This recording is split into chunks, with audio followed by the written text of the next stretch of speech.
નમસ્કાર વિદ્યાર્થી મિત્રો, કેમ છો? બધા મજામાં છો ને? તો આજે આપણે ધોરણ 10 વિષય ગણિત નું પ્રકરણ 7 યામ ભૂમિતિ વિશે ભણીશું. આપણે અત્યાર સુધીના જે પ્રકરણ પૂર્ણ કર્યા છે તે પ્રકરણોનો થોડોક મહાવરો રાખતા રહેજો. ક્યારેક ક્યારેક મારા વિડીયો મૂકવામાં મોડું થાય છે, તો એક સમય દરમિયાન તમે જે તે પ્રકરણ પહેલાં ચાલી ગયા છે તેના વિડીયો અને તેની પીડીએફને એઝ એ પ્રેક્ટિસ તરીકે રિફર કર્યા કરજો, એવી તમને ખાસ અપીલ છે, સૂચના છે. તો આપણે ધોરણ 10 પ્રકરણ 7ના યામ ભૂમિતિ વિશે આજે ભણીશું. યામ ભૂમિતિનો પ્રાથમિક ખ્યાલ આપણે ધોરણ 9ની અંદર મેળવી દીધો છે. એમાં લગભગ તમારે પ્રકરણ 14 આવતું હતું. યામ ભૂમિતિ વિશેનો ખ્યાલ હશે, તમને સ્ક્રીન ઉપર જોશો તો તમને આકૃતિ ઉપરથી ખ્યાલ આવી જશે કે આવું તમે ધોરણ 9ની અંદર ભણી ગયા છો. એની અંદર જે બિંદુઓનું જે નિરૂપણ છે એ કરતાં આપણે ખાસ શીખી ગયા હતા. તો આ પ્રકરણ બહુ અગત્યનું છે. એનો આજે ટોપિક પહેલો, અને પહેલા દિવસમાં આપણે થોડીક પ્રાથમિક માહિતીઓ મેળવીશું. તો પહેલો પોઈન્ટ છે બિંદુના યામ. ધ્યાન આપજો ખાસ મિત્રો, બિંદુના યામ. બિંદુના યામ એટલે શું? તો કે યામ સમતલ જે હોય, યામ સમતલ એટલે ગ્રાફ પેપર. ગ્રાફ પેપરમાં દોરેલ આડી ધરીને એક્સ અક્ષ કહેવાય અને ઊભી ધરીને વાય અક્ષ કહેવાય. બરાબર, આ જે આડી એક્સ અક્ષ છે અને આ ઊભો વાય અક્ષ છે, આ બંને એકબીજાને જે બિંદુમાં છેદે છે તેને ઉગમ બિંદુ કહેવાય અને તેના યામ 0, 0 થાય. બસ આ યામ છે બિંદુના યામ. બિંદુના જે યામ છે ને એ મિત્રો અલગ અલગ હોઈ શકે. બિંદુનું સ્થાન ક્યાં છે એના ઉપર આધાર રાખે. જો બિંદુનું સ્થાન આ પ્રથમ ચરણમાં હોય, આ વિશે પણ તમે ધોરણ 9ની અંદર ભણી જ ગયા છો. પ્રથમ ચરણની અંદર કોઈ પણ જગ્યા ઉપર આવેલા બિંદુના યામ ધન ધન હોય, મતલબ કે બંને સંખ્યાઓ પૂર્ણાંક અપૂર્ણાંક કોઈ પણ હોઈ શકે, સમય અસમય કોઈ પણ હોઈ શકે, પણ બંને ધન હોય, એ બહુ અગત્યનું છે. આ બંને અક્ષો જ્યાં છેદે છે તેને આ બંને અક્ષોને યામાક્ષો કહેવાય. એક્સ અક્ષ અને વાય અક્ષ, બંને અક્ષોને શું કહેવાય? યામાક્ષો કહેવાય. એનું યામાક્ષો નામ એટલે જ પડ્યું છે કારણ કે એની અંદર જે કોઈ બિંદુ હોય ને એ બિંદુને યામ કહેવાય. એટલે એ યામના અક્ષો એટલે યામાક્ષો. સંધિ છૂટી પાડો તો તમને ખ્યાલ આવી જાય, યામ વત્તા અક્ષો. આ એક્સ અક્ષ અને વાય અક્ષ એટલે અક્ષો થયા, અને એની અંદરના જે તે બિંદુને આપણે કોઈ એક સંખ્યાથી દર્શાવી શકતા નથી. બે ઘટક લેવા પડે, એક્સ ઘટક અને વાય ઘટક. પહેલો ઘટક હંમેશા એક્સ ઘટક હોય, બીજો ઘટક હંમેશા વાય ઘટક હોય. એટલા માટે તેને યામાક્ષો કહેવામાં આવ્યા. ઓકે, ત્યારબાદ યામાક્ષોથી યામ સમતલનું 4 ચરણમાં વિભાજન થાય છે. જો આ યામ સમતલ કહેવાય. એમ સમજો કે આને તમે ગ્રાફ પેપરમાં દોરો છો, એટલે આપણે, હું અહીંયા એક અંડરલાઈન કરું છું, આ જેટલું મેં માર્કિંગ કર્યું એ તમારું સમતલ છે, અને આ સમતલને કહેવાય યામ સમતલ. બરાબર, આ યામ સમતલ જેટલી મેં પેન્સિલથી બોર્ડર કરીને એ પેપરનો ટુકડો કે ગ્રાફ પેપર, એ યામ સમતલ. સમતલ એટલે સપાટ જગ્યા, કોઈ પણ કાગળ લઈ શકો, પૂઠું લઈ શકો. હવે એમાં જ્યારે તમે એક્સ અક્ષ દોરો, આડી ધરી એક્સ અક્ષ અને ઊભી ધરી તે વાય અક્ષ. બરાબર, એક્સ અક્ષ અને વાય અક્ષ દોરો એટલે આ પેપરના 4 ભાગ પડ્યા. જો એક અહીંથી આટલો ટુકડો, પછી એક આ બાજુથી આ ટુકડો, અહીંયા નીચેથી આ ટુકડો અને આ ટુકડો. બરાબર, એટલે ટોટલ જે 4 વિભાજન થયું છે એ 4 ચરણ કહેવાય. એ 4ને શું કહેવાય? ચરણ. એ તમે વિશે ધોરણ 9ની અંદર પણ ભણી જ ગયા છો. હવે આને આપણે ખૂણાથી સેપરેટ કરીશું કે ખૂણો એક્સ ઓ વાય. આ જે ખૂણો છે ને, આ ખૂણાનો આટલો આખો ભાગ, આ બધો ભાગ પ્રથમ ચરણ. કારણ કે અક્ષને તમે લાંબી કરશો, આ બાજુ વાય અક્ષને ઉપર તરફ લંબાવશો એટલે તમારું આ એરિયા મોટો થતો જશે. એ આખું પ્રથમ ચરણ કહેવાય. અને પ્રથમ ચરણના બંને ઘટક ધન હોય. ઓકે, ત્યારબાદ છે ખૂણો X dash O Y, X dash, આ એક્સ ડેશ. હવે જે ઋણ પાર્ટ છે ને, આ ઉગમ બિંદુ ઓ થી આ તરફનો છેડો એને કિરણ ઓ એક્સ ડેશ કહેવાય. આ ઓ થી જમણી બાજુનું આ કિરણ એને કિરણ ઓ એક્સ કહેવાય. એ જ રીતે ઓ થી ઉપર તરફનું કિરણ ઓ વાય કહેવાય. ઓ થી નીચે તરફનું કિરણ ઓ વાય ડેશ કહેવાય. આ કિરણ, ઓકે. તો ખૂણો એક્સ ડેશ ઓ વાય એટલે અહીંથી શરૂ કરો, એક્સ ડેશ ઓ અને વાય એટલે આ આખો પોર્શન, આ આખો વિભાગ એ દ્વિતીય ચરણ તરીકે ઓળખાય. હવે દ્વિતીય ચરણનો જે એક્સ ઘટક છે એ એક્સ ઘટક અહીંથી લેવાનો આવે. તો અહીંયા કેવી સંખ્યાઓ છે તો કે ઋણ, એટલે એનો એક્સ ઘટક ઋણ આવે. અને વાય ઘટક એટલે આ ભાગ આ વાયના ઓ વાય કિરણથી બનેલો છે, તો એમાં ધન સંખ્યાઓ છે એટલે ત્યાં ધન આવશે. એ જ રીતે ત્રીજું ચરણ X dash O Y dash, ખૂણો X dash O Y dash તૃતીય ચરણ કહેવાય. હવે એમાં એક્સના કયા ઘટકો આવે છે તો ઋણ, વાયના કયા ઘટકો આવે છે તો એનાય ઋણ, એટલે તૃતીય ચરણ ઋણ ઋણ હોય. જો ધ્યાન આપજો મિત્રો, સામ સામેના જે ચરણો છે ને એ સરખી નિશાનીવાળા હોય. જો પ્રથમ ચરણ અને તૃતીય ચરણ, કાં તો બંને ધન તો પ્રથમ ને બંને ઋણ તો તૃતીય. પછી અહીંયા ઓપોઝિટ સાઇન હશે. જુઓ એક્સનો ધન એક્સનો ઋણ છે અહીંયા, જો દ્વિતીયમાં એક્સનો ઋણ, અહીંયા એક્સનો ધન, વાયનો ધન અહીંયા દ્વિતીય ચરણમાં, અહીંયા વાયનો ઋણ છે. ક્યારેક ક્યારેક એવા પ્રશ્નો પૂછાતા હોય છે કે ચરણની નિશાનીને વિરુદ્ધ કરવામાં આવે તો તેનું ચરણ કયું થાય એમ. આવી રીતે પ્રશ્નો અલગ અલગ પૂછતા હોય. જેમ કે એક ઉદાહરણ તરીકે લઈએ, હું અહીંયા લખું છું 3 અને -2. આ બિંદુને જો વિરોધી સંખ્યા તરીકે લખવામાં આવે, આ યામના જે ઘટકો છે એને વિરોધી નિશાની કરવામાં આવે તો તેનું ચરણ કયું થાય એમ પૂછે. તો જે અહીંયા એક્સ ધન છે, વાય ઋણ છે, એટલે આ ચતુર્થ ચરણનું છે ને. હવે એની નિશાની વિરુદ્ધ કરી નાખો. વિરુદ્ધ એટલે જે ધન છે તેને ઋણ કરો ને ઋણ છે તેને ધન કરો, એટલે -3 અને 2 થશે. તો એ કયું ચરણ થઈ જશે? દ્વિતીય ચરણ થશે. આવા વિકલ્પો ક્યારેક ક્યારેક કોમ્પ્લિકેટેડ કરતા હોય છે, પણ એની માટે તમારે વિચારીને જવાબ આપવો પડે. જો થિયરી બેઝ ક્લિયર હશે તો તમને જવાબમાં વાંધો આવશે નહીં. તો તૃતીય ચરણ સુધી સમજ્યા. હવે ચતુર્થ ચરણ. ચતુર્થ ચરણનો ખૂણો કયો છે તો કે ખૂણો એક્સ ઓ અને વાય ડેશ. હવે એમાં એક્સ ઘટક કેવા છે તો કે ધન, વાય ઘટક કેવા છે ઋણ. તો ધન અને ઋણ એની અંદર આવશે. ચતુર્થ ચરણ ધન અને ઋણ. ક્લિયર થઈ ગયું? બીજું થોડુંક અહીંયા બાબતો થોડીક અગત્યની છે, જોઈ લઈએ. હવે જો બિંદુ આ પોર્શનમાં હોય, આ સફેદ ભાગની અંદર હોય, બરાબર, તો તમે તેના બંને ઘટક તમારે લખવા ફરજિયાત આવે. એક ધન ઘટક તો એક ઋણ ઘટક, કાં તો બંને ધન ને કાં તો બંને ઋણ. પણ જો આ રીતે કિરણ ઉપર હોય તો, આ અક્ષ ઉપર હોય તો, અક્ષ ઉપર હોય ને તો એનો એક ઘટક હંમેશા શૂન્ય આવશે. યાદ રાખજો. જો એક્સ અક્ષ ઉપર કોઈ પણ બિંદુ આવે તો તેનો વાય ઘટક 0 આવશે. જુઓ બંને તરફ વાય ઘટક 0. પણ જો વાય અક્ષ ઉપર જ્યારે કોઈ બિંદુનું નિરૂપણ કરવાનું આવે તો તેનો એક્સ ઘટક 0 આવશે. જુઓ અહીંયા એક્સ ઘટક 0 છે અને વાય ઘટક તમને આપશે કોઈ પણ. હવે આ ભાગમાં આ ઉગમ બિંદુ O થી ઉપરના વાય કિરણમાં આવે તો એ ધન તરીકે છે એટલે 0 વાય સ્વરૂપ આવશે. બરાબર. જો એ નીચે તરફ આવશે તો 0 માઇનસ વાય સ્વરૂપમાં આવશે. એ જ રીતે 0 એટલે કે O થી એક્સ બાજુ જઈએ, જમણી બાજુનો કિરણ ઉપર કોઈ પણ બિંદુ હોય તો એ x0 પ્રકારે હશે. એ જ રીતે O થી એક્સ ડેશ ડાબી બાજુના કોઈ કિરણ ઉપર હશે તો એ -x0 પ્રકારે આવશે. એટલે યાદ રાખજો ખાસ, એક્સ અક્ષ ઉપરના કોઈ પણ ઘટકનો વાય કોઈ પણ બિંદુનો વાય ઘટક 0 થાય. સમજાઈ ગયું? એ જ રીતે વાય અક્ષ ઉપરના કોઈ પણ બિંદુનો એક્સ ઘટક 0 થાય. ક્લિયર થઈ ગયું? હવે જે આ ઘટક છે એ સંખ્યા એને કોટી તરીકે પણ ઓળખવામાં આવે છે. એના વિશે આગળ પોઈન્ટ સમજીએ.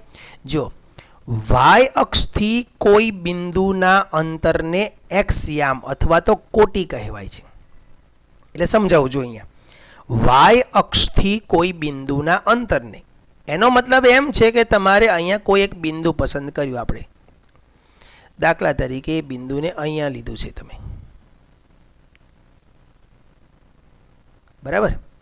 યલો દેખાય છે, થોડું ઘાટું કરીએ, ઓરેન્જ કલર લઈ લઈએ. આ બિંદુ, ચાલો જો, તો આ બિંદુ જે છે એ બિંદુ વાય થી કેટલું દૂર છે, અહીંનું વાયનો પ્રશ્ન છે. વાય અક્ષથી કોઈ બિંદુના અંતરને, તો આ વાય થી કેટલું દૂર છે, તો કે અહીં જોઈએ આ વસ્તુ. હવે ગ્રાફ પેપરમાં તમે આ ખાના ગણશો અહીં સુધીના, તો કેટલા આવશે? આડા થાય ને, 0 થી 1, 1 to 2, 2 to 3, એટલે 3 સેન્ટીમીટર દૂર ખસે. તો આ જે બિંદુ છે એ વાય થી કેટલું દૂર થયું? 3. તો એ એક્સયામ બતાવે છે. જો આનો જે એક્સયામ છે ને એ કોટી છે, મતલબ આ 3 લખવાનો આવે પહેલાં આ બિંદુનો. ઓકે, ત્યારબાદ વાય એક્સ અક્ષથી કોઈ બિંદુના અંતરને, હવે આ જ બિંદુનું એક્સ અક્ષથી અંતર જુઓ. તો અહીંથી તમે અંતર લેશો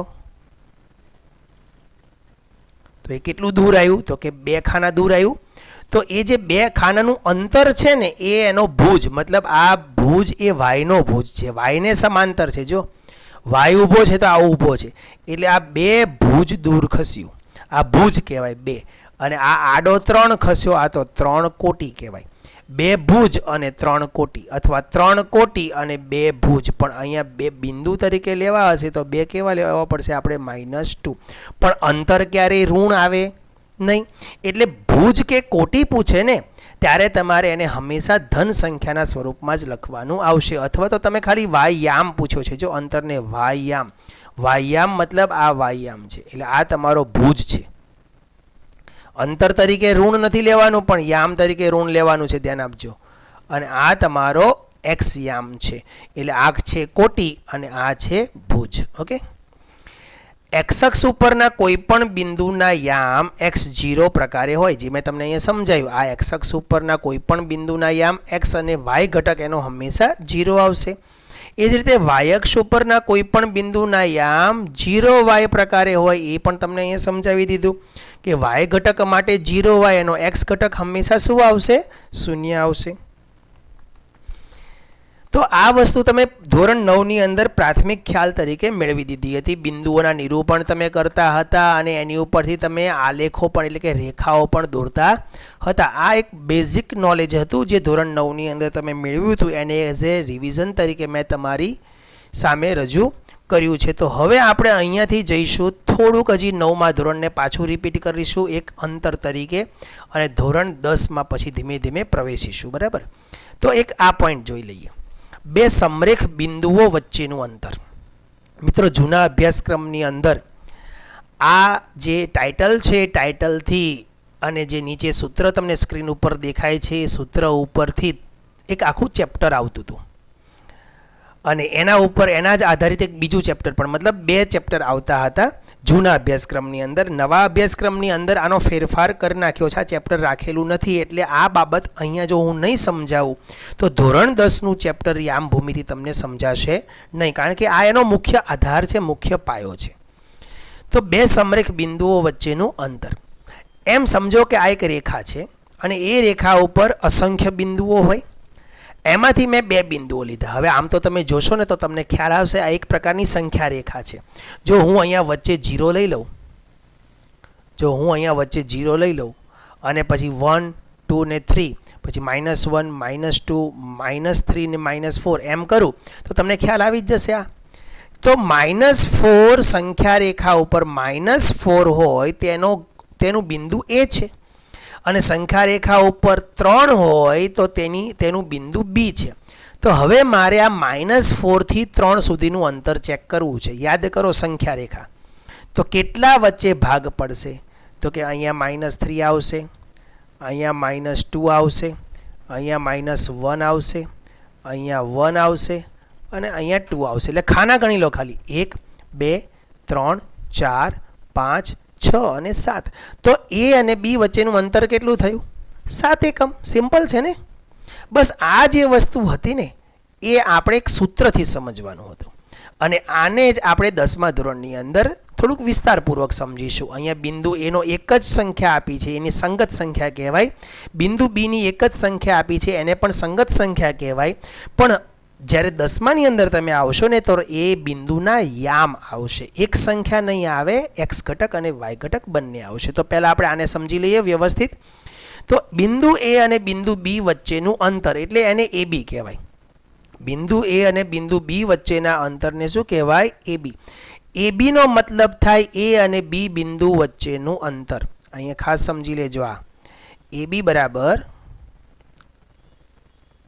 જો ખાલી એ બી, તમને બધી વસ્તુ સમજાવું. એ બી બરાબર એ અને બી વચ્ચેનું અંતર. હવે મિત્રો, અંતર એટલે સ્વાભાવિક છે, આ એ બી એટલે કોઈક સંખ્યા જ આવશે, બરાબર. ત્યાર પછી એ બી અલગ અલગ પોઈન્ટ સમજાવો, એની ઉપર રેખાખંડ કરો, તો આને બોલાય રેખાખંડ એ બી.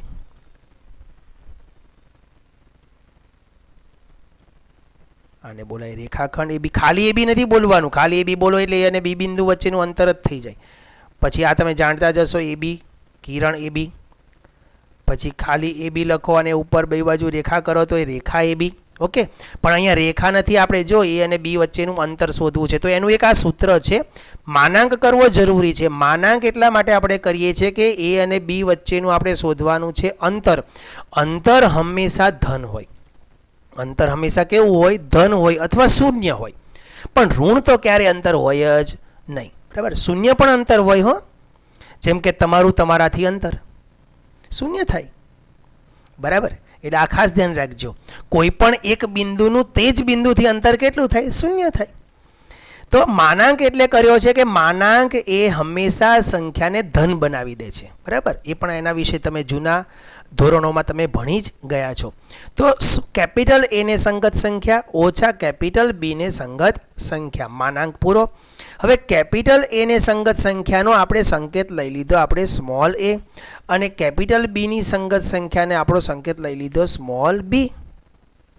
માનાંક છે A B is equal to માનાંકમાં એ માઇનસ બી. આ સૂત્ર જ મહત્વનું હતું. આપણે જ્યારે દાખલા ગણવાના આવે તો આપણે આવા સૂત્રોનો જ ઉપયોગ કરાય. આ તો ખાલી એક શબ્દથી તમને સમજાવ્યું છે. તો સ્મોલ એ શું છે? એટલે કે કેપિટલ એને સંગત સંખ્યા કોણ છે? -4. તો અહીં તમારે -4 લખવાના આવે, આ માઇનસ સૂત્રના છે. અને બીને સંગત સંખ્યા કોણ છે? સ્મોલ બી, એટલે 3 છે, એટલે 3 લખ્યો. -4 -3 બંને નિશાની સરખી છે, એટલે અંકોનો સરવાળો થાય તો 4 ને 3 7, અને મોટા પદની નિશાની એટલે માનાંકમાં -7. પણ જ્યારે માનાંક છૂટે ત્યારે હંમેશા એક એવો 7 થઈ જાય, ધન 7. તો એ બી બરાબર 7. આ એ અને બી બિંદુ વચ્ચેનું અંતર છે, જે મેં તમને અહીંયા ખાના ગણાવીને સમજાવ્યું હતું, બરાબર. આ રીતે પણ તમે અહીંયા ચેપ્ટર 10ની અંદર કરી શકશો, પણ જ્યાં સુધી આડી લાઈન હશે ત્યાં સુધી. સીધી લાઈન હશે, ત્રાસી લાઈન હશે ગ્રાફ પેપરમાં તો ખાના ગણવા થોડાક મુશ્કેલ પડે. અને ખરેખર એઝ એ પ્રેક્ટિકલ સ્વરૂપમાં તો એ વસ્તુ એક વિકલ્પના સ્વરૂપમાં તો તમે કરી શકશો, પણ દાખલાના સ્વરૂપમાં તો તમારે ગણતરી બતાવવી ફરજિયાત જ રહે. એટલે આ સૂત્ર થોડુંક બેઝિક નોલેજનું હતું, એ મેં તમારી આગળ રજૂ કર્યું છે. ધીમે ધીમે હવે આપણે ધોરણ 10 તરફ જઈ રહ્યા છીએ. એનો એક થોડાક પોઈન્ટ, આ જે સૂત્ર છે અને આનો જે પોઈન્ટ છે, બે સમરેખ બિંદુઓ વચ્ચેના અંતરનો, તેના વિશેના થોડાક પોઈન્ટ છે એ જોઈ લઈએ આપણે. તો અહીંયા એક વાક્ય લખેલું છે કે બિંદુઓ એ અને બી, બિંદુઓ એ અને બી વચ્ચેના અંતરને એ બી અથવા બી એ વડે દર્શાવે. તમે અહીંયા એ બીની જગ્યાએ બી એ લખો ને તો પણ ચાલે, કારણ કે અંતર તો એ બી ગણો કે બી એથી બી તરફનું ગણો કે બીથી એ તરફનું ગણો, બધું સરખું જ થાય. અમદાવાદથી મુંબઈનું અંતર 250 કિલોમીટર 500 કિલોમીટર થતા હોય તો મુંબઈથી અમદાવાદ 500 કિલોમીટર જ થાય, બરાબર. તો એ જ રીતે અહીંયા છે એક્સ ઉપરના કોઈ પણ બે બિંદુઓ વચ્ચેનું અંતર. હવે ધ્યાન આપજો, એક્સ ઉપરના કોઈ પણ બે બિંદુ વચ્ચેનું અંતર. તો આપણે પાછા ગ્રાફમાં જઈએ ઉપર. આ તો એક રેખા હતી, બરાબર ને, સંખ્યા રેખા. હવે આપણે એક્સ ઉપર જઈએ. એક્સ ઉપર કોઈ પણ બિંદુ લઈ લો. ચાલો પહેલાં એમ લઈ લો કે આ દાખલા તરીકે -4, બરાબર. અને બીજું એક બિંદુ આ લઈ લો -1. નજીક નજીક લઈએ આપણે. હવે આ બે બિંદુ વચ્ચેનું અંતર એટલે શું? તો કે 1, 2 ને 3, 3 સેમી કે 3 એકમ, બરાબર કે નહીં? પણ એને જ્યારે લખવાનું આવે ત્યારે તમે શું કરશો? તો કે એક્સ અક્ષના જે બંને ઘટકો છે ને, આ બિંદુનો પહેલો આ ઘટક એટલે આને આપણે x1 કહી દો. આને શું કહી દો આપણે? x1. અને આ ઘટકને તમે x2 કહી દો. તો x2 માઇનસ x1 એટલે કે આ બિંદુનો જે ઘટક છે એને x1 કીધો છે, અને આને જે ઘટક છે તેને તમે x2 કીધો. તો એ આપણા આ પોઈન્ટ પ્રમાણે કોણ છે? સ્મોલ a ને સ્મોલ b છે ને. અહીંયા મેં x1 ને x2 કહી દીધું હોય તો અહીંયા શું સૂત્ર થશે? x1 માઇનસ x2 થાય કે નહીં? a અને b ની જગ્યાએ સ્મોલ a અને સ્મોલ b ની જગ્યાએ હું x1 ને x2 કહી દઉં તો સૂત્ર x1 માઇનસ x2 થાય કે નહીં? તો બસ એ જ રીતે અહીંયા છે, x ઘટક છે એટલે x1 x2 લઉં છું, y ઘટક હશે ત્યારે y1 y2 લઈ લઈશ, 3 હશે તો y1 y2 y3, બરાબર. તો x અક્ષ ઉપરના કોઈ પણ બે બિંદુ વચ્ચેનું અંતર શું થાય? x1 minus x2. સિમ્પલ, આ સૂત્રમાંથી જ આવે છે. જો જે x અક્ષ ઉપરનું જે બિંદુ છે એનો ઘટક કેવો હોય? દાખલા તરીકે બિંદુ a. x અક્ષ ઉપરના દરેક બિંદુના યામ કેવા હશે? x અને 0 પ્રકારે હશે. તો દાખલા તરીકે x અક્ષ ઉપરનું એક બિંદુ a x અને 0 છે, અને બીજું બિંદુ b એ પણ x અને 0 છે. હવે આ બે x તો સરખા ન હોય ને, એટલે એને જુદા પાડવા માટે હું અહીંયા 1 અને 2 કરું છું, અથવા x ડેશ અને x ડબલ ડેશ, અથવા x અને x ડેશ એમ કરીને તમારે છૂટા પાડવા પડે. પણ અહીંયા y નહીં લખવાનો, ધ્યાન રાખજો ખાસ. y એ y ઘટકમાં જ લખવાનો આવશે, નહીંતર તમારા મગજની અંદર છપાઈ જશે y ઘટક જ y છે અને x ઘટક તે x અક્ષ ઉપરનું છે. તો હવે આ બિંદુ જે છે એ ઉપરનું થયું, તો એનો ઘટક x1 અહીંયા આવી ગયો અને આ x2. ક્લિયર? આ સૂત્ર ઉપરથી જ અહીંયા બનેલું છે. એટલે કે બંને બિંદુના x યામનો ધન તફાવત, જો આ x યામ કહેવાય ને, બંને બિંદુના આ x યામનો કેવો તફાવત? તફાવત ખરો પણ ધન રાખવા માટે આપણે માનાંક કરીએ છીએ. એ જ રીતે y અક્ષ ઉપરના કોઈ પણ બિંદુ વચ્ચે બે બિંદુ વચ્ચેનું અંતર તો y1 માઇનસ y2 થાય. સિમ્પલ છે. y અક્ષ ઉપરનો દરેક બિંદુ કેવો હોય? તો એ કેવો હોય? 0 અને y1 પ્રકારે હોય. તેમજ b કેવો હોય? 0 અને y2 પ્રકારે હોય. તો અહીંયા y ઘટકોની બાદબાકી કરી નાખો, y1 માઇનસ y2 માનાંકનમાં, એટલે કે બંને બિંદુના y યામનો ધન તફાવત. ઓકે, તો અહીં સુધી આપણું બેઝિક ક્લિયર કર્યું. હવે છે ધોરણ 10. અહીંથી પોઈન્ટ તમારો શરૂ થાય છે. કોઈ પણ ચરણ, હવે ચરણ છે આપણા ચેપ્ટર 10 ની અંદર જે યામ ભૂમિતિ મતલબ x અક્ષ અને y અક્ષથી જે 4 ભાગ પડ્યા છે, પ્રથમ ચરણ, દ્વિતીય ચરણ, તૃતીય ચરણ અને ચતુર્થ ચરણ, એ જ આપણી આ યામ ભૂમિતિ છે અને એ જ આપણું આ ચરણ છે. તો કોઈ પણ ચરણમાં આવેલા બે બિંદુઓ વચ્ચેનું અંતર, અહીંયા શું જોયું આપણે? x અક્ષ ઉપરના બે બિંદુ જોયા, અહીંયા જોયા y અક્ષ ઉપરના બે બિંદુ જોયા, પણ વચ્ચે ક્યાંય હોય તો પ્રથમ ચરણમાં હોય, દ્વિતીયમાં હોય, તૃતીયમાં હોય, ચતુર્થમાં હોય તો કઈ રીતે શોધશું? તો એની માટે આ એક સૂત્ર ધોરણ 10 અહીંથી શરૂ થશે. ધારો કે કોઈ પણ ચરણમાં આવેલા બિંદુઓ, અહીં મેં કેમ લીધું? x અક્ષ ઉપરનું બિંદુ આ ધારીને સમજાયું, એમાં y ઘટક 0 જ હોય, y અક્ષ ઉપરનો આ ઘટક x ઘટક 0 હોય. પણ જ્યારે કોઈ પણ ચરણનું બિંદુ હોય ને તો એના બંને યામ આપેલા હોય, એકય 0 હોય નહીં. તો આપેલા કોઈ પણ ચરણમાં આવેલા બે બિંદુઓ, પહેલું x1 y1. હવે જો અહીંયા હું 1 1 1 2 આ બધું લખવા પાછળનું કારણ શું છે? એને જુદા પાડવા માટેનું, બરાબર. તો પહેલો ઘટક તે x ઘટક, બીજો ઘટક તે y ઘટક, અને એક બિંદુ છે એટલે 1 1 લખ્યું x1 y1, અને બીજો બિંદુ છે તે x2 y2, ત્રીજું હોય તો શું લખીશું? x3 y3, ચોથું હશે તો x4 y4, પાંચમું હશે તો x5 y5. બસ આમ જ આગળ વધ્યા કરવાનું છે, પણ વધુમાં વધુ તમારે 4 બિંદુ સુધીનું આવશે. તો બિંદુ a x1 y1 અને બિંદુ b x2 y2. અહીંયા મેં કેમ કોઈ 0 ન લીધું? કારણ કે તે કોઈ પણ ચરણમાં આવેલું છે. ધ્યાન આપજો, ચરણમાં આવેલા બિંદુનો ક્યારેય કોઈ ઘટક 0 હોતો નથી. જુઓ ગ્રાફ, આ પ્રથમ ચરણ ધન ધન, દ્વિતીય ચરણ ઋણ ધન, તૃતીય ચરણ ઋણ ઋણ, ચતુર્થ ચરણ ધન ઋણ, અક્ષ ઉપર આવેલા હોય એના જ 0 હોય. જો એક્સ અક્ષ ઉપર હોય તો વાય ઘટક 0 હોય, વાય અક્ષ ઉપર હોય તો એક્સ ઘટક 0 હશે. ઓકે, તો હવે આગળ વધીએ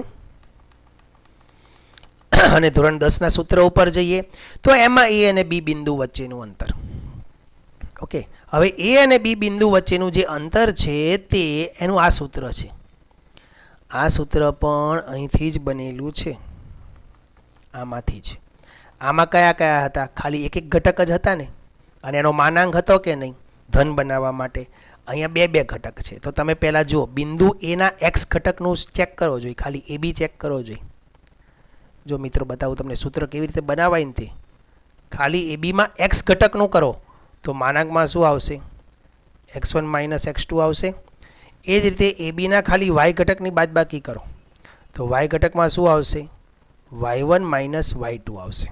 ઓકે, હવે હું શું કરીશ તો કે આ જે એક્સ ઘટક છે એને હું વર્ગ કરીશ. તો મારે અહીંયા વર્ગ કરવો પડશે. આ વાય ઘટકનો જે તફાવત છે એને હું વર્ગ કરીશ તો મારે અહીંયા વર્ગ કરવો પડશે કે નહીં? ઓકે, હવે આ બંનેનો હું સરવાળો કરીશ. મતલબ કે મને તો આ એક્સ ઘટકનો મળ્યો અને અહીંથી વાય ઘટકનો મળ્યો. જ્યારે બંનેનો સરવાળો કરું તો આ બાજુ બંનેનો સરવાળો થાય. આમ જુઓ તો પણ વર્ગ કરીને પાછો એને વર્ગમૂળ લઈ લઉં. વર્ગ કરીને અહીંયા પાછો વર્ગમૂળ લઈ લઉં. એટલે આ એક ખાલી સમજવા માટે છે. ab² = x1 માઇનસ x2 નો વર્ગ અને વર્ગમૂળ. તો પછી અહીંયા પાછો વર્ગમૂળ લઈ લઈએ એટલે પાછો વર્ગ નીકળી જશે. અહીંથી અહીંયા વર્ગમૂળ લઈ લીધું એટલે પાછો અહીંથી વર્ગ નીકળી જશે, કારણ કે અહીંથી વર્ગમૂળ નીકળી ગયો. હવે બસ આનો ખાલી શું કરવાનો છે તમારે? સરવાળો. કારણ કે અહીંયા એક્સ ઘટક અને વાય ઘટક બંનેના સરવાળાથી જ મળશે. તો x1 માઇનસ x2 નો વર્ગ. ચાલો આમાં વાય ઘટક 0 હોય તો શું થાય એ વિચારો. જો અહીંયા વાય ઘટક 0 છે એમ સમજો. એક્સ ઘટક ઉપર હોય તો અહીં વાય ઘટક 0 છે, તો 0 માઇનસ 0 નો વર્ગ. એટલે આ શું થાય? નીકળી જશે. ઓકે, નીકળી ગયું એટલે શું વધ્યું? ખાલી વર્ગમૂળમાં x1 માઇનસ x2 નો વર્ગ. હવે વર્ગમૂળ નીકળી ગયા એટલે શું વધ્યું? x1 માઇનસ x2 છે. એટલે ab = x1 માઇનસ x2 હતા કે નહીં? આમાં જો બરાબર. હવે જો એના વાય ઘટક તરીકે લીધા તો એમાં એક્સ ઘટક 0 0 લઈ લો, વાય અક્ષ ઉપર ને એક્સ અક્ષ ઉપર એમ કરીએ તો 0 0 નો વર્ગ. 0 માઇનસ 0 0 એટલે અહીંયા શું વધ્યું? ખાલી વર્ગમૂળમાં y1 માઇનસ y2 એનો વર્ગમૂળ નીકળી ગયા એટલે પાછો y1 માઇનસ y2 જ આવી ગયો. એટલે એ જ થશે. પણ અહીંયા જ્યારે બંને જ ચલ છે તમારી પાસે, કોઈ પણ ઘટક શૂન્ય નથી. મતલબ આ જે કિંમતો તમે મૂકીને આમાં વાય ઘટક 0 છે, વાય ઘટક 0 છે એટલે આ એક્સ અક્ષ ઉપરનું બિંદુ થયું, એ અને બી બંને. અહીંયા એક્સ ઘટક 0 છે, મતલબ આ વાય અક્ષ ઉપરનું બિંદુ થયું. એટલે આ સૂત્ર અહીંયા આવી જાય છે. પણ એમાં આપણે બંને ઘટક હોય તો x1 માઇનસ x2 નો વર્ગ વત્તા y1 માઇનસ y2 નો વર્ગ અને આખાનું વર્ગમૂળ. મિત્રો યાદ રાખજો, આખાનું જે વર્ગમૂળ છે એ આ વર્ગને કારણે ઉડતું નથી. ઘણા મિત્રો એવું કરે છે, સર આ વર્ગમૂળ કાઢી નાખો અને બંનેના વર્ગ કાઢી નાખો. કારણ કે તમે કહેતા હતા કે અહીંયા જ કે જો વર્ગ આવ્યું અને વર્ગમૂળ આવ્યું એટલે નીકળી જાય, પણ એ આ એક જ પદ માટેનો વર્ગ હતો ને, એ એક જ પદ માટેનું વર્ગમૂળ હતું. અહીંયા બંનેને અલગ અલગ વર્ગ છે, વચ્ચે વત્તા છે, એટલે આખાનું વર્ગમૂળ બંનેને અલગ અલગ રીતે લાગે. બરાબર, ધ્યાન આપજો ખાસ. એટલે હવે જો તમારે આનું વર્ગમૂળ કાઢવું હોય ને, આખું વર્ગમૂળ, તો આ બાજુ વર્ગ લેવો પડે. એટલે સૂત્ર આપણે આ વાપરીશું, ab નો વર્ગ. મેં અહીંયા વર્ગ કર્યો તો અહીંયા આખાને વર્ગ લાગે, તો આ આખાનો વર્ગથી આ વર્ગમૂળ ઉડશે, આ અંદરના વર્ગથી આ વર્ગમૂળ ઉડશે નહીં. એટલે x1 માઇનસ x2 નો વર્ગ વત્તા y1 માઇનસ y2 નો વર્ગ. અહીંથી વર્ગમૂળ કેમ નીકળી ગયું? મોટું વર્ગમૂળ કેમ નીકળી ગયું? તો કે આખાનો વર્ગ લીધો એટલે આ બાજુ પણ વર્ગ થશે. તો આપણે પરીક્ષાની અંદર અથવા દાખલા ગણવા માટે આ સૂત્રનો જ ઉપયોગ કરીશું. પણ આ સૂત્ર પણ વિકલ્પમાં હોય તો આપણને યાદ રહેવું જોઈએ. તો આપણે આ સૂત્રથી જ બધા દાખલાને ગણીશું. બરાબર, પછી ab નો વર્ગની જે કિંમત મળશે ને એમાંથી પછી ab ની કિંમત આપણે એના જે સંખ્યા મળે ને એનું વર્ગમૂળ કાઢીને કરીશું. આપણે જરૂર તો ab ની જ આવશે, અંતર શોધવાનું છે, અંતરનો વર્ગ શોધવાનો નથી. જોજો અહીંયા અંતરનો આ ab નો વર્ગ, એનો મતલબ એવો થાય આ અંતરનો વર્ગ. પણ દાખલા તરીકે તમને જો ab² નું સાદું રૂપ આપતા અહીંયા બધી તમે કિંમત મૂકી x1 x2 એનો વર્ગ કર્યો, બાદબાકી કરી વર્ગ કર્યો, વત્તા y1 માઇનસ y2 ની કિંમતો મૂકી એનો વર્ગ કર્યો. આનું સાદુરૂપ દાખલા તરીકે તમારું 25 થયું, તો માટે એ બી શું થઈ જાય? 5 થઈ જાય કે નહીં? બસ આટલું જ કરવાનું છે પછી ખાલી. એટલે વર્ગમૂળ વારંવાર મોટું ન કર્યા કરવું પડે, એટલે આપણે વર્ગ લઈને દાખલો ગણીશું. ઓકે, કોઈ પણ બિંદુ a xy નું હોય, એટલે આ a, પણ ઉગમ બિંદુ 0 0 થી એનું અંતર શોધવું હોય. આ બિંદુ છે ચરણનું, ધ્યાન આપજો. x અને y મતલબ ચરણમાં જ હોય. x અને y એટલે કોઈ પણ ચરણમાં જ આવેલું હશે. પ્રથમ ચરણમાં હોય, દ્વિતીય ચરણમાં હોય કે તૃતીય ચરણમાં હોય, જે તે ચરણમાં હોય, પરંતુ તેનો ઉગમ બિંદુથી અંતર શોધવું હોય આપણે, તો ઉગમ બિંદુથી અંતર શોધવા માટે ચાલો આ x1 છે તમારો, તો અહીંયા કિંમત મૂકી જોજો, ધ્યાન આપજો. હું આ સૂત્ર વાપરું છું, AO.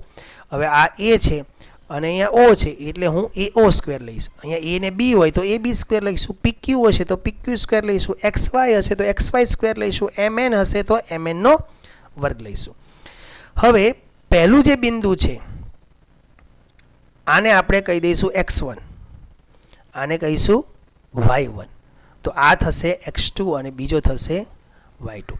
એટલે આ ઘટકને આપણે x1 અને y1, પછી ઉગમ બિંદુના જે ઘટકો છે એને x2 અને y2 તરીકે યાદ રાખીશું. બરાબર, સૂત્રમાં કિંમત આપણે આ જ મૂકવાની છે. આપણું આ સૂત્ર છે AO square is equal to x1 minus x2 નો સ્ક્વેર વત્તા y1 માઇનસ y2 નો સ્ક્વેર. હવે અહીં કિંમતો મૂકો. ચાલો, x1 ની કિંમત કોણ છે? x માઇનસ x2 એટલે અહીંથી આવશે. બરાબર, x2 ની કિંમત કોણ છે? 0 એનો વર્ગ, વત્તા y1 ની કિંમત y અને y2 ની કિંમત છે 0 એનો વર્ગ. ઓકે, અહીંયા x માઇનસ 0 x થાય અને એનો વર્ગ એટલે x વર્ગ થશે. y માઇનસ 0 y થાય એટલે y નો વર્ગ થશે. તો અહીંયા શું આવ્યું જો મિત્રો? AO સ્ક્વેર બરાબર x સ્ક્વેર વત્તા y સ્ક્વેર આવ્યો. પણ મારે જરૂર તો કોની છે? મારે તો અંતર શોધવું છે ને. જો અંતર, એટલે હું અહીંયા AO જ શોધીશ. તો માટે AO બરાબર, હવે આ વર્ગ કાઢવા મારે આ બાજુ આખું વર્ગમૂળ લેવું પડે. ઘણા વિદ્યાર્થી શું કરે છે ખબર છે? આ વર્ગ કાઢે ને તો આ બેના વર્ગ સાથે સાથે કાઢ લે. પણ સરવાળો હોય વચ્ચે કે બાદબાકી વચ્ચે હોય તો આવી રીતે અલગ અલગ વર્ગ ઉડે નહીં. એવું 9માં પણ આપણે શીખી ગયા હતા. તો કોઈ પણ બિંદુનું ઉગમ બિંદુથી અંતર શોધવા માટેનું આ સૂત્ર તમારે યાદ રાખવાનું, અથવા તો તમે આવી રીતે પણ મેળવી શકો.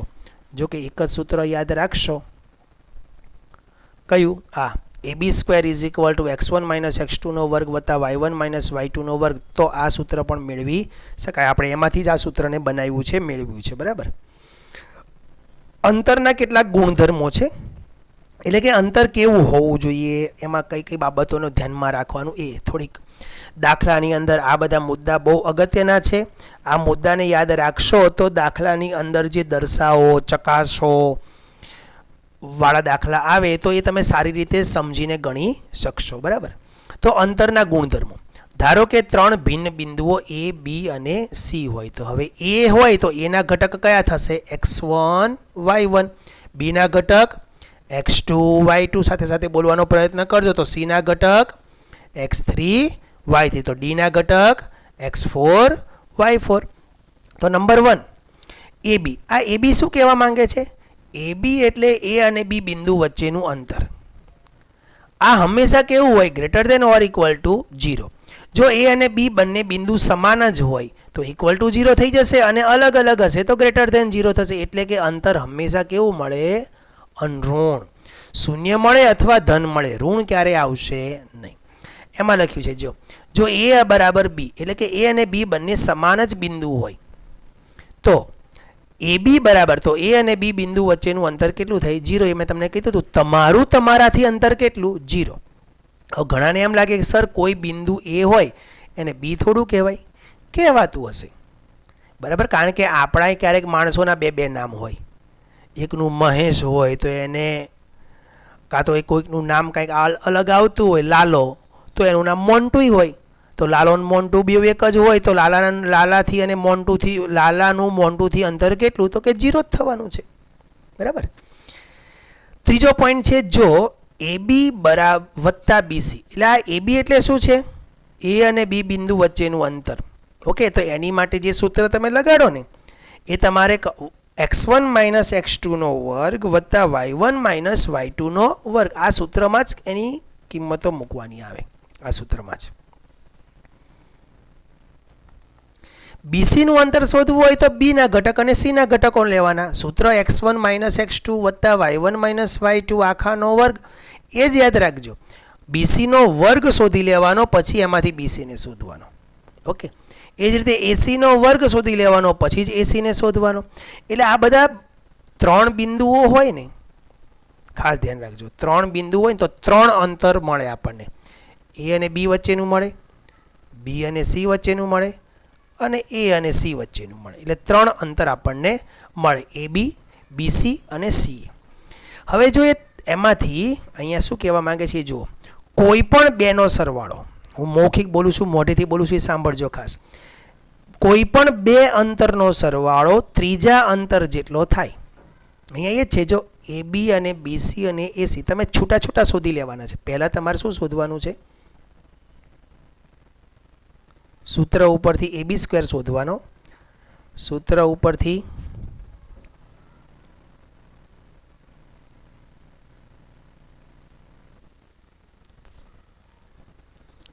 AB² શોધવાનો, સૂત્ર ઉપરથી BC² શોધવાનો, અને સૂત્ર ઉપરથી AC² શોધવાના.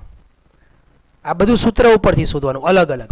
ત્યારબાદ એમાંથી આપણે AB શોધવાનો, BC ના વર્ગમાંથી આપણે BC વર્ગમૂળ કાઢી લેવાના એમ, અને AC ના વર્ગમાંથી આપણે AC શોધવાનો. હવે આ ત્રણેય કિંમતો વિશે પછી વિચારવાનું. જો આ ત્રણેય કિંમતોમાંથી આમાંની કોઈ પણ એક શરતનું પાલન થાય, AB અને BC નો સરવાળો જો AC જેટલો થાય, AB અને AC નો સરવાળો BC જેટલો થાય, અથવા AC વત્તા BC નો સરવાળો AB જેટલો થાય, એનો મતલબ એવો થયો કે કોઈ પણ બે અંતરનો સરવાળો ત્રીજા અંતર જેટલો થાય તો A, B અને C એ સમરેખ બિંદુઓ કહેવાય. સમરેખ એટલે એક રેખા ઉપર આવેલા છે, એક લાઈનમાં આવેલા છે. કયું કોની વચ્ચે છે ને એ અહીંથી નક્કી થાય. હો, જેમ કે જો AB વત્તા BC બરાબર AC થાય ને તો B બિંદુ વચ્ચે હોય, AB વત્તા AC બરાબર BC થાય ને તો A બિંદુ વચ્ચે હોય. અહીં સરવાળામાં જે કોમન હોય ને એ વચ્ચે હોય. AC વત્તા BC બરાબર AB થાય ને તો C બિંદુ વચ્ચે હોય. બરાબર, આ બધી બાબતો થોડીક નવમામાં આપણે શીખી ગયા છીએ. આગળ જઈએ, ચોથો પોઈન્ટ. જો હવે આ તો ઇક્વલ ટુ થયું, એની જગ્યાએ જો ગ્રેટર ધેન થાય તો સેમ પ્રોસેસ છે. પહેલાં આવી રીતે અલગ અલગ શોધી લેવાના સૂત્રોની મદદથી. પછી જો ગ્રેટર ધેન થાય તો કોઈ પણ બેનો સરવાળો ત્રીજા કરતાં વધુ થાય. ધ્યાન આપજો, આ પોઈન્ટ શું કહેવા માંગે છે? કોઈ પણ બે અંતરનો સરવાળો ત્રીજા અંતર કરતાં વધુ થાય તો A, B અને C અસમરેખ બિંદુ છે. હવે અસમરેખનો મતલબ શું થાય? તો કે અસમરેખ એટલે બે બિંદુ તો હંમેશા સમરેખ જ હોય, તો જાણો છો ને. આ બે બિંદુ મેં આમ લીધા, તો આ બે બિંદુને જોડતી રેખા તમે દોરી જ શકો અચૂક, અને એક રેખા મળે ને મળે. પણ ત્રીજું બિંદુ જો સાઈડ ઉપર દોર દો તો હવે આ ત્રણ બિંદુથી શું રચાય? જો ત્રિકોણ રચાય કે ન રચાય? હે, તો બસ એટલે કે A, B અને C એ ત્રિકોણના શિરોબિંદુ છે. અસમરેખ સાબિત કરવાનું આવે તો આમાંથી એક શરત પાલન થવી જોઈએ. ત્રિકોણના શિરોબિંદુ છે એમ સાબિત કરવાનું આવે તો પણ આ જ શરતનું પાલન થવું જોઈએ. ત્રિકોણ માટે પણ આ જ શરત અને અસમરેખ માટે પણ આ શરત. પણ ત્રિકોણમાં જો પર્ટિક્યુલર કોઈ ચોક્કસ પ્રકારના ત્રિકોણનું પૂછે, ચોક્કસ પ્રકારના એટલે ખબર છે ને તમને, ત્રિકોણના વિવિધ પ્રકાર 6, એમાંથી કોઈ ચોક્કસ રીતે પૂછે તો જોઈએ નીચેના પોઈન્ટ્સ. તો આ પોઈન્ટમાં શું સમજ્યા? સમરેખ અને અસમરેખ સાબિત કરવાનું ચકાસવાનું આવશે. ધ્યાન આપજો દાખલામાં. તો આ ત્રણમાંથી એક શરતનું પાલન થવું જોઈએ. અસમરેખ માટે આ ત્રણમાંથી એક શરતનું પાલન થવું જોઈએ. ત્રિકોણ માટે પણ આ ત્રણમાંથી એક શરતનું પાલન થવું જોઈએ. પણ કોઈ ચોક્કસ પ્રકારના ત્રિકોણ માટે આવે તો હવે એ જોઈએ. ત્રિકોણના વિવિધ પ્રકારના શિરોબિંદુ ચકાસવા. વિવિધ પ્રકાર એટલે ત્રિકોણના વિવિધ કેટલા પ્રકાર છે? 6. બસ એનું. જો ત્રિકોણ ABC ના શિરોબિંદુઓ A x1 y1, B x2 y2 અને C x3 y3 હોય તો મેં અહીંયા નામ એટલે લીધું છે કે ખાસ તમારે દાખલો ગણવો હોય તો તમે સમજી શકો વધારે. સમબાજુ ત્રિકોણ થવા માટે વિચારો. સમબાજુ એટલે શું? એની બધી બાજુના માપ સરખા, મતલબ બધા અંતર સરખા. તો એ થી બી નું અંતર, બી થી સી નું અંતર, સી થી એ નું અંતર સરખું થવું જોઈએ. જો આ રીતે, બરાબર. આ એ થી બી, બી થી સી, સી થી, તો અહીંયા બિંદુ એ આવે, અહીંયા બિંદુ બી આવે ને અહીંયા બિંદુ સી. એટલે આ અંતર સરખું થવું જોઈએ, આ સરખું થવું જોઈએ ને આ સરખું થવું જોઈએ. સમદ્વિબાજુ ત્રિકોણ માટે, સમદ્વિ એટલે કોઈ પણ બે સરખા થવા જોઈએ. તો કોઈ પણ બે અંતર સમાન, ત્રીજું અંતર અસમાન એટલે કે એનાથી અલગ હોવું જોઈએ. સિમ્પલ ભાષા છે, આ બધી સમજાઈ જાય એવી છે, તમારે આને યાદ રાખવી પડશે. વિષમ બાજુ ત્રણે ત્રણ અલગ થવા જોઈએ અંતર સૂત્રથી, જે આપણે અહીંયા સમજાયું ને તમને અહીંયા કે ત્રણે ત્રણ અલગ શોધવાના વર્ગના સૂત્રોથી, પછી એના વર્ગમૂળ કાઢી લેવાના. બસ એ જ રીતે કામ કરવાનું છે. બધામાં પહેલાં અંતર સૂત્રથી અંતર શોધી લેવાના, પછી આ બધા મુદ્દાઓનો ઉપયોગ કરીને એ ત્રિકોણ કેવા પ્રકારનો છે એ બધું સમજી શકાશે. કાટકોણ ત્રિકોણ માટે પાયથાગોરસનું પાલન થવું જોઈએ, એ તો ખ્યાલ જ છે ને. કોઈ પણ બે અંતરના, અહીંયા અંતરના વર્ગ રાખવાના. જો અહીંયા વર્ગમૂળ કાઢવાની જરૂર પડશે નહીં, પણ છતાંય આપણે કાઢી જ લેવાના. દર વખતે વર્ગવાળું સૂત્ર લગાડવાનું, વર્ગમૂળ કાઢી જ લેવાનું. ભલે પછી એ કાટકોણ ત્રિકોણ માટે ચેક કરવાનો આવે તો પણ વર્ગમૂળ કાઢીને તૈયાર રાખવાનું. ક્યારેક ક્યારેક એમ આવે કે સમદ્વિબાજુ કાટકોણ ત્રિકોણ, સમદ્વિબાજુ કાટકોણ ત્રિકોણ, તો દ્વિબાજુ ચેક કરવી હોય ત્યારે તમારે એના વર્ગમૂળ કાઢવા પડશે. તો કઈ બે બાજુ સમાન છે એ તો આપણે જ્યારે દાખલો ગણીએ ત્યારે જ ખબર પડે, એટલે એ વખતે વર્ગ શોધીને વર્ગમૂળ કાઢી લેવાના. અહીં પાયથાગોરસના વર્ગ સૂત્રનું પાલન થવું જોઈએ. લઘુકોણ ત્રિકોણ માટે, લઘુકોણ એની માટે પણ વર્ગોનો જ યાદ રાખજો. બે અંતરના વર્ગનો સરવાળો મોટો થવો જોઈએ ત્રીજા અંતરના વર્ગ કરતા. ખ્યાલ આવી ગયો? એટલે કે AB સ્ક્વેર વત્તા BC square greater than AC square. Okay, આવું કોઈ પણ પ્રકારનું થવું જોઈએ. મેં શબ્દથી એટલે લખ્યું છે કે આવી રીતે વારંવાર 3 પોઈન્ટ ન લખવા પડે, બરાબર. અહીંયા શબ્દમાં બધી સમજણ આવી જાય એવી છે. ગુરુકોણ ત્રિકોણ માટે તો કે બે અંતરના વર્ગનો સરવાળો ત્રીજા અંતરના વર્ગ કરતાં નાનો થવો જોઈએ. એટલે કે ત્રીજું જે અંતર છે ને એનો વર્ગ વધી જવો જોઈએ આના સરવાળા કરતાં. ઓકે, આ બધા પોઈન્ટ્સ યાદ રાખજો. આ પોઈન્ટ્સ જે છે એ ત્રિકોણને લગતા થયા. હવે ચતુષ્કોણ ના વિવિધ પ્રકારના શિરોબિંદુ. તો ચતુષ્કોણમાં કેટલા બિંદુઓ હોય? 4, A, B, C અને D. 4 બિંદુ સુધી તમારે મિત્રો આવશે. 2 બિંદુનું આવશે, 3 બિંદુનું આવશે અને 4 બિંદુનું આવશે. 5 બિંદુનો એક પણ દાખલો આવવાનો નથી શિરોબિંદુ વાળો, બરાબર. તો એની માટેના જે ગુણધર્મો ધોરણ 9ની અંદર અને 8ની અંદર આપણે સમજી ગયા હતા એને રિમાઇન્ડ કરી લઈએ. સામસામેની બાજુ સમાન થવી જોઈએ. એટલે કે તમને અહીંયા આકૃતિ દોરીને સમજાવું. સમાંતર બાજુ ચતુષ્કોણ,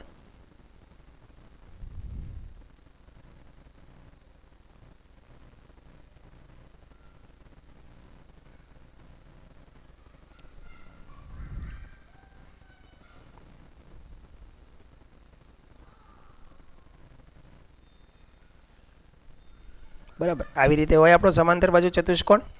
તો હવે જુઓ, એમાં તમે શું કરશો તો કે આ જે હોય એના ઘટક જે હોય, અહીંયા બીના ઘટક હોય, અહીંયા સીના ઘટક હોય અને અહીંયા ડી હોય.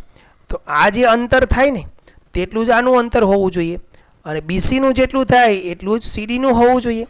અને વિકર્ણો એટલે એ થી સીનું અંતર ને બી થી ડીનું અંતર પાછું અસમાન હોવું જોઈએ. એટલે આમાં ચતુષ્કોણની અંદર 4 શિરોબિંદુ છે, A, B, C અને D. એટલે તમારે આમાં કેટલા અંતર સૂત્રો લગાડવા પડશે? 6 અંતર સૂત્ર. કયા કયા? એક AB સ્ક્વેરનું અંતર સૂત્ર, બીજું BC સ્ક્વેરનું, ત્રીજું CD સ્ક્વેરનું, ચોથું AD સ્ક્વેરનું, અને હવે વિકર્ણો માટે AC સ્ક્વેરનું અને પછી BD સ્ક્વેરનું. 6 અંતર સૂત્ર, 6 ના વર્ગમૂળ કાઢવાના. એટલે 6 અંતર સૂત્ર લગાડવા પડશે. અંતર સૂત્ર એટલે હવે યાદ રાખજો, દર વખતે હું નહીં બોલું. અંતર સૂત્ર એટલે શું? તો કે x1 માઇનસ x2 નો વર્ગ અને વત્તા y1 માઇનસ y2 નો વર્ગ. આ અંતરસૂત્ર છે. દરેક માટે આ સૂત્ર લગાડવાનું. આની માટે, આની માટે, આની માટે, આની માટે. દરેક વખતે બિંદુના યામ બદલતા હોય તો બદલતા જવાના. પછી આપણે દર વખતે સૂત્ર લખીશું નહીં, પણ એમનામ કિંમતો યાદ રાખીને મૂકીશું. તો સામસામેની બાજુ સમાન થવી જોઈએ, વિકર્ણો અલગ થવા જોઈએ. હવે લંબચોરસનું સમજાઈ જશે. લંબચોરસમાં સામસામેની સરખી થવી જોઈએ અને વિકર્ણો અહીંયા સમાન, કારણ કે એના ગુણધર્મોમાં વિકર્ણો સમાન આવે. આના વિકર્ણો જુઓ, આનો આ વિકર્ણ લાંબો થાય, આ વિકર્ણ એના કરતાં ટૂંકો થાય. લંબચોરસમાં બંને વિકર્ણો કેવા થાય? સરખા થાય. એટલે આ પહેલો ગુણધર્મ તો બંનેનો સરખો જ છે, પણ બીજો જુદો છે. સમબાજુમાં ખ્યાલ જ છે, બધી બાજુ સરખી થવી જોઈએ. એટલે કે 4 અંતરસૂત્ર હોય ને આવા, આ 4 એ 4 સરખા થવા જોઈએ. અને વિકર્ણો જુદા જુદા થાય. વિકર્ણોનું અંતરસૂત્ર જુદું થાય એટલે એ સમબાજુ ચતુષ્કોણના વિકર્ણો શિરોબિંદુઓ છે એમ સાબિત થઈ જાય. ચોરસ માટે તો કે ચોરસ માટે 4 એ 4 અંતરસૂત્ર, બાજુઓના 4 એ 4 અંતરસૂત્ર સરખા થવા જોઈએ અને વિકર્ણોના પણ અંતરસૂત્ર સરખા થવા જોઈએ. એટલે એ ચોરસ સાબિત થઈ જશે. ઓકે, તો આ આપણી થિયરી હતી અહીંયા સુધીની. પ્રકરણ 7 યામ ભૂમિતિમાં આ બધી થિયરીનો તમારે મહાવરો કરવો પડશે. બરાબર. તો મિત્રો, ઉદાહરણ 1ને આપણે આવતીકાલથી સમજીશું, આવતા પીરિયડની અંદર સમજીશું. જય હિન્દ, જય ભારત.